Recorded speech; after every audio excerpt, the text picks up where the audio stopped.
Ladies and gentlemen, boys and girls, welcome to the Thursday Night Sports Party. On this edition of Sports Party, we're going to talk about why you should hire me, Khalil Thompson, as the Taco Mac Insider. Now, it's time for some quick hits. Next up, we got those Bengals of Cincinnati. And if you didn't notice, they just swept the Pittsburgh Steelers, the Super Bowl champion Pittsburgh Steelers. Oh, what's that? Yeah, this just in, they're good. Respect game. Finally, we have Tila Tequila. And Tila Tequila is suing Sean Merriman, saying that he assaulted, batterized, is that even a word? And even held her against her will for false imprisonment. All I have to say is, your name is Tila Tequila, yet you say you're allergic to alcohol? I don't buy it.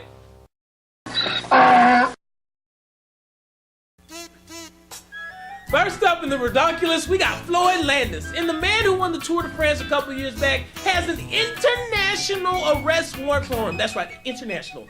That means global. Everybody wants him because the dude hacked in the computer for the anti-doping agency to try and discredit them for the claims they said that he was doping when he was stripped of his title. I mean, Floyd, come on, for real, son. Everybody knows you was on the juice. Just give it up. Go ahead, swallow your pride, tuck your tail between your legs, get to stepping. The fact that you actually got into the computer like you some type of hacker and wanted to come in here and now you got an international arrest warrant against you. I mean, go to the moon. Maybe they can't get you there. But this is 100% ridiculous. Next up, we got your boy Mark Cuban. And Mark Cuban is back talking again, being the soundboard that he is. And in his most recent comment, Mark Cuban said, speaking of the Super Bowl, he said, this year's All-Star game is going to make the Super Bowl look like a bar mitzvah. Now that must be one hell of a bar mitzvah. That must be Steven Spielberg's kid's bar mitzvah or something. Because there's no way in the world that the All-Star game is going to make the Super Bowl look like a bar mitzvah. If I would check the numbers, the NFC Championship game had 53 million viewers. The NBA All-Star game would love to get a fraction of that. They'll be lucky if they get 20.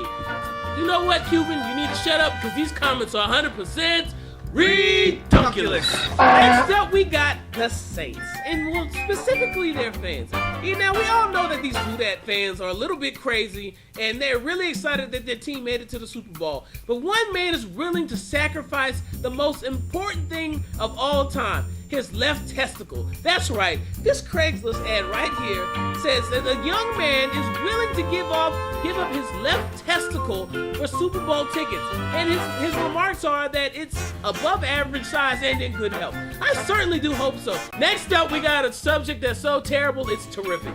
The Indianapolis Colts have this wonderful towel pictured right here to my left, your right. And instead of it being the terrible towel, they've called it the terrific towel. Like, seriously? Next up, we got my favorite boy, Timmy.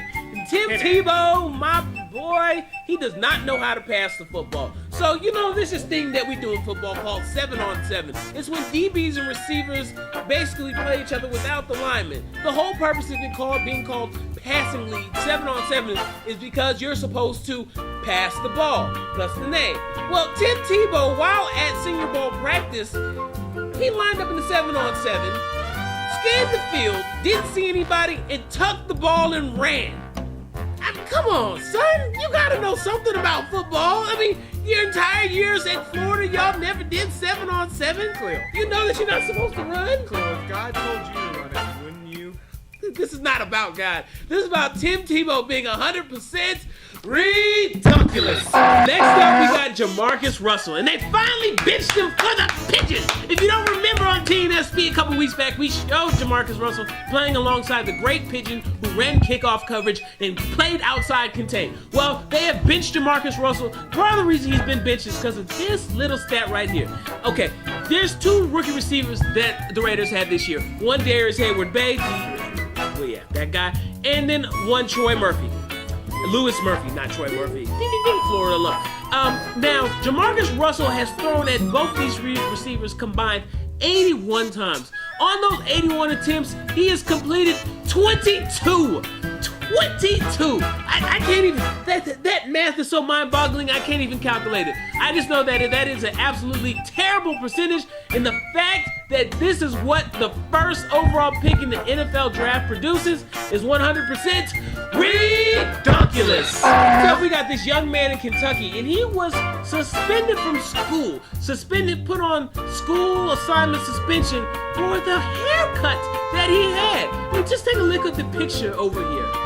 Look at this. The kid is obviously a Cincinnati Bengals fan. They're winning finally this year, and he shows some pride and cuts the little Bengal tiger lines in his head. I'm sorry, you cannot suspend a young man who's coming to school every day trying to do what he does so he can go to college because he likes a football team. All right, that is ridiculous. Well, what's next? We're going to suspend kids because they like girls? All right. Or how about we suspend kids for voicing their opinion? Wait, we already do that. This is... Hello, stop censoring. The fact that you suspended this young, proud Bengals fan is 100% ridiculous. Next up, we have my favorite secret hobby, watching the Westminster Dog Show right between the Antiques Roadshow. Anyway, I was watching this and my favorite Scottish Terrier, Sadie, little black dog, look at her. She's like, she won the Westminster Dog Show, the little trotting friend. I mean, you're a man after my own heart, Sadie. You go ahead and win, trot around, look good. You're definitely certified balling because this is the third time in a row that you won. You pulled off the hat trick. So Sadie, you're definitely certified. Next up, we got Joel Brandstorm in Olathe Northwestern High School in Kansas. Now, I'm sure you guys have seen this amazing blindfolded half-court shot that this man made. By making this shot, they told him he was going to get Final Four tickets. You know what these fools gave him? A $10 Chipotle gift card because they didn't have the tickets and they didn't think he was going to make the shot. I mean, I understand that you don't have Final Four tickets. That's pricey. But you couldn't only swing for a $10 Chipotle gift card? Like, thanks, dude. Sorry, no tickets, but here's a burrito. That is an insult. That is just disrespectful. If somebody gave that to me as a prize, I'm supposed to get Super Bowl tickets. They're like, nah, son. Here's a free value meal to Taco Bell. We start fighting in Olathe Northwestern High School in Kansas. You are definitely looking kinda unfamiliar right now. Next up, we got Oprah Winfrey and Harpo. Way to go, Harpo. Drew Brees comes on because the Saints just win the Super Bowl. And everybody knows Drew Brees has this wonderful birthmark on his cheek. I mean, it looks like Iceland, and it's just chilling right here. It's been there since he was born, obviously. It's called a birthmark. Oprah, apparently, Harpo didn't get the memo. She didn't know he had a birthmark. So when he came on her show, if you look at the video over here, she tried to wipe the birthmark off, saying that, hey, Drew, you got some lipstick on your face. Oprah, you can't be doing stuff like that. The fact that you did, you are definitely looking kinda unfamiliar right now.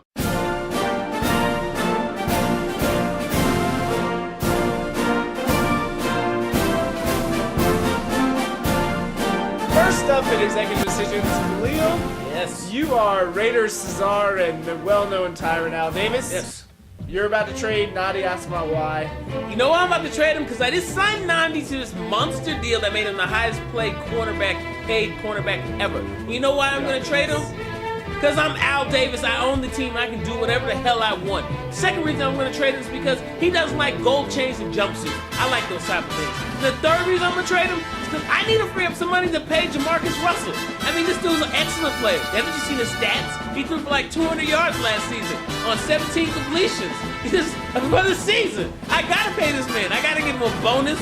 Maybe I'll go out and, it's an uncapped season. I can take what I'm paying Namdi and give it to Jamarcus, and we can both ride off into the sunset together and burn. Well, that's what I'm going to do. When you go get Darius Hayward Mason for the paper, man? He's still under contract. I mean, if he can run a 4.2 instead of a 4.3, you got a big check coming off. All right, next up, Khalil. You're just going to love this, aren't you? You are any NFL executive. Yes. And there's this guy in the draft named Tim Tebow looking to get drafted. Would you pick him? No.